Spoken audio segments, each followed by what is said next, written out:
Ce 19 décembre restera mémorable dans l'agenda académique. Les étudiants de l'université Assane Seck ont décidé de mettre la clé sous le paillasson. Au lieu de la marée humaine habituelle et des manifestations enragées, c'est plutôt des étudiants soucieux de leur avenir et attristés de leur sort que nous avons trouvé sur place, traduisant ainsi une émotion à fleur de peau. Il y a un décret qui est sorti juste pour la nomination du directeur du COUS.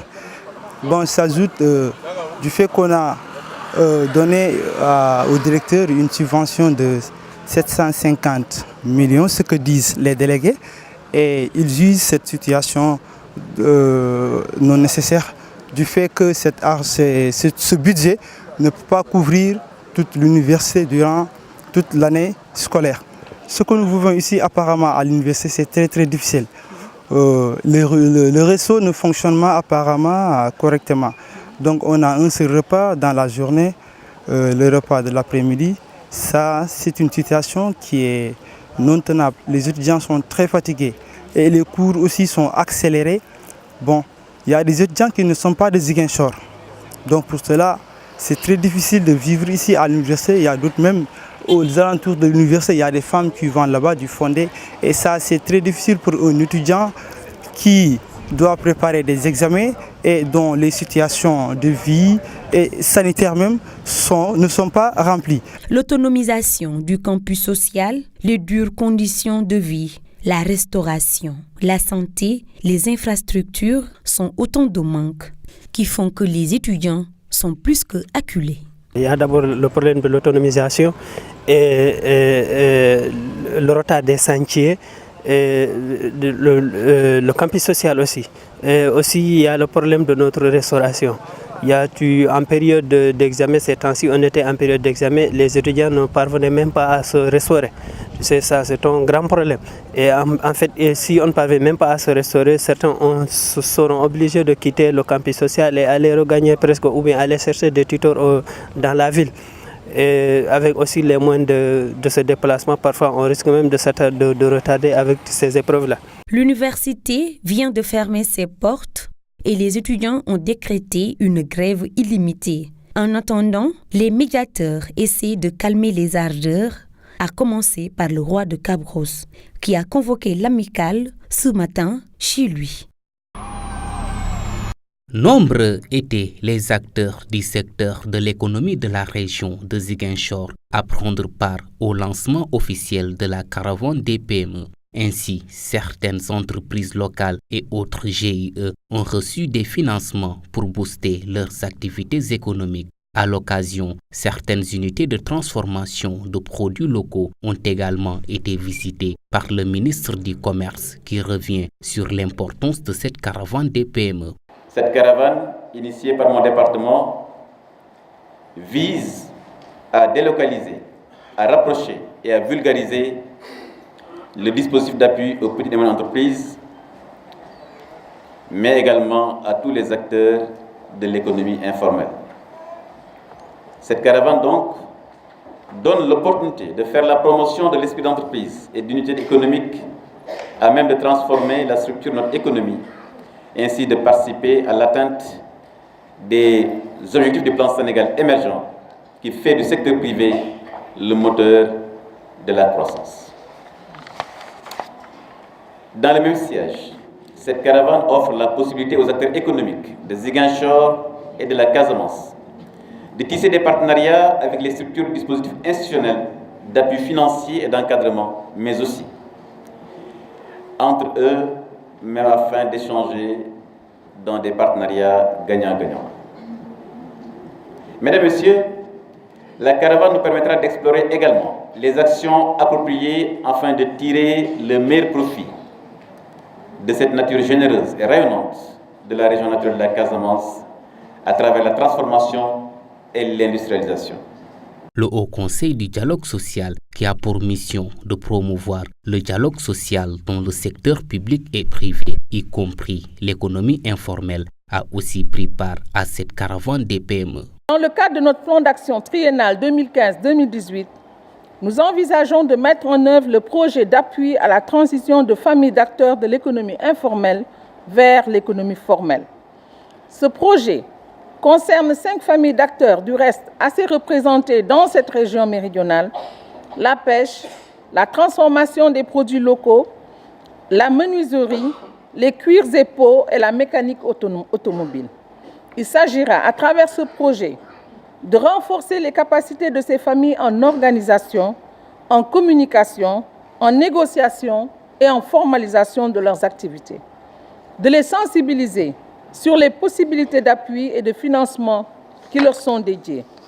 De contribuer à l'extension de la couverture sociale des acteurs de l'économie informelle. La délégation du ministre du Commerce s'est rendue à Bignona pour la pose de la première pierre de l'unité de production de pulpe de mangue. Cette infrastructure semi-industrielle sera construite sur une surface de 900 mètres carrés avec une capacité de production journalière de plus de 3 tonnes au grand bonheur des populations du Fogny. À quelques jours de la fête de Noël, sapins et guirlandes envahissent les artères de la ville de Ziguinchor. Ces objets décoratifs sont utilisés dans certains endroits comme les maisons et les boutiques, une tradition de plus en plus ancrée dans les mœurs. Je suis venue acheter des grillades pour décorer notre salon le jour du 25 décembre. C'était ce jour du Noël. Quand ce jour arrive chaque année, on voudrait décorer notre salon, oui, pour accueillir Jésus dans notre maison. Oui. Noël, c'est aussi la fête des enfants, une réalité bien comprise par Gina Waga. Comme nous dit en fête Noël, je viens de Bignona. Je suis venue pour acheter des guirlandes pour décorer mon salon. Vu que nous sommes à la période de la fête de Noël, c'est pour faire plaisir aux enfants, car ils adorent Noël et c'est aussi leur fête. La nativité du Christ est une solennité pour l'Église catholique. Elle est aussi un moment de recueillement pour tout un chacun, car l'accueil du Christ se prépare de diverses manières. Par exemple, par celle de la confession. Et enfin, le décor de l'intérieur des maisons pour une belle fête de Noël. La sortie du parc de Ziguinchor est un cri de cœur. Un cri de cœur parce que nous avons peur. Nous avons peur pourquoi? Nous avons peur au lendemain des déclarations des autorités sénégalaises. Ces déclarations qui ont suscité quelque part la peur ici, la peur en Gambie et des réactions très négatives au processus de paix en Gambie. Donc cette peur-là, c'est cette peur de guerre bis à Ziguinchor, à Sédhiou, à Kolda et sur toute l'étendue de la Casamance naturelle. Donc on espérait la paix enfin, et là on nous fait entrevoir une autre guerre tout près, et cette guerre qui peut encore aviver et réactiver cette guerre casamançaise. Donc cette sortie, c'est une sortie pour demander aux autorités sénégalaises de œuvrer de toute leur diplomatie, de tout leur savoir-faire pour arriver à une solution paisible en Gambie, pour que nous ici, dans la Casamance naturelle, nous espérions enfin la paix tant attendue.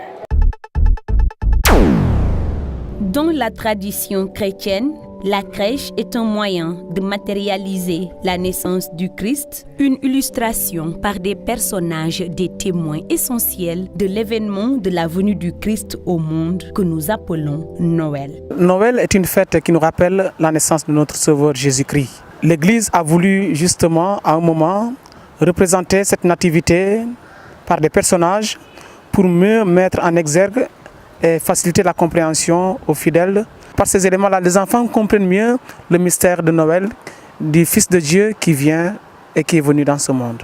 À la crèche, tout naturellement, nous avons les parents de Jésus, son père adoptif qui est Joseph, et sa maman, la Vierge Marie, et l'enfant Jésus lui-même, qui sont les personnages essentiels.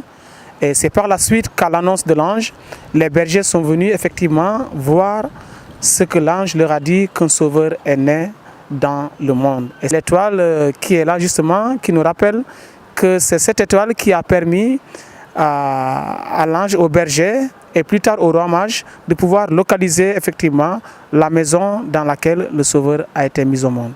Pour l'Église catholique, la crèche est l'expression de la condition humaine du Christ, qui s'est fait le plus pauvre en venant au monde au milieu d'une bergerie, emmailloté et couché dans une mangeoire. Parce que Jésus étant né dans une étable, aujourd'hui nous voulons refaire comprendre aux chrétiens une fois de plus que Jésus n'est pas venu ici pour les riches. Il est venu parce qu'il y a des couches sociales sensibles qui sont là et qui ont besoin d'attention, qui ont besoin vraiment de soutien et d'aide. Et donc en mettant Jésus sauveur dans cette représentation, cela nous aide et aide les chrétiens à mieux comprendre ce qu'ils entendent de l'évangile par rapport à la naissance du Christ. À travers le monde, la crèche est une mise en scène dans différents arts, expression de la culture locale. Mais toutefois, la crèche reste le rappel historique de la naissance du Christ.